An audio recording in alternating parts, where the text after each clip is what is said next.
ब्रह्मपुर में परिबा व्यवसायी नवनिर्मित मर्दराज मार्केट कम्प्लेक्स केबे कार्यक्षम हेबो से नहीं जारी रही चर्चा। किछि काम बाकी रहिथिबा बेले ए वर्ष स्वायत्त शासन दिवस रे बीईएमसी पक्षरु तरबरिया भावे मर्दराज मार्केट कम्प्लेक्स रो उद्घाटन होइथिला।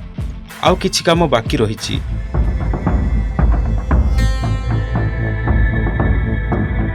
ए वर्ष डिसेम्बर रे कमापल्ली रेल ओभरब्रिज तले बहु कष्ट गत 3 वर्ष धरी व्यवसाय करुवा व्यवसायी माने नवनिर्मित मर्दराज मार्केट कम्प्लेक्स को स्थानांतर हेबे बोली बीएमसी पक्षरु कुआ जायछि।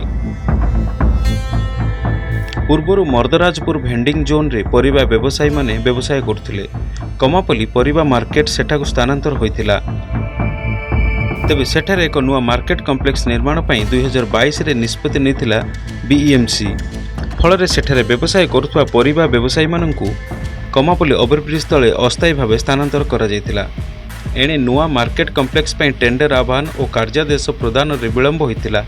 2023 मार्च रे मार्केट कम्प्लेक्स पई दिया जायतिला कार्यादेश। विलंब रे हेले भी मर्दराज मार्केट कम्प्लेक्स काम सरीछि बोली बीएमसी कमिशनर प्रथमेश अरविंद राजसेर के कहिसंती।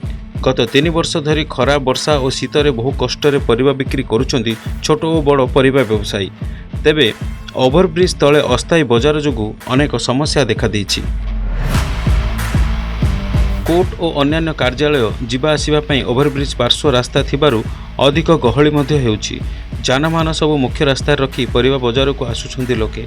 फल रे ट्रैफिक समस्या मध्ये सृष्टि होछि। बीएमसी कमिशनर गणमाध्यम को सूचना देइछंती जे चलित मासरे व्यवसायी सह स्थानांतर नहीं आलोचना कराजिबो। आसंता मासरे व्यवसायी को नुआ मार्केट कम्प्लेक्स को स्थानांतर पई उद्यम चलिछि बोली से कहिसंती। एमिति तो नुआ मार्केट कम्प्लेक्स निर्माण रे अहेतुक विलंब होइछि। कमापल्ली ओभरब्रिज तले 3 वर्ष धरी व्यवसाय करुवा व्यवसायी मानंकु नुआ मर्दराज मार्केट कम्प्लेक्स को स्थानांतर प्रक्रिया खूब शीघ्र आरंभ कराजिबाकु दाबी होइछि।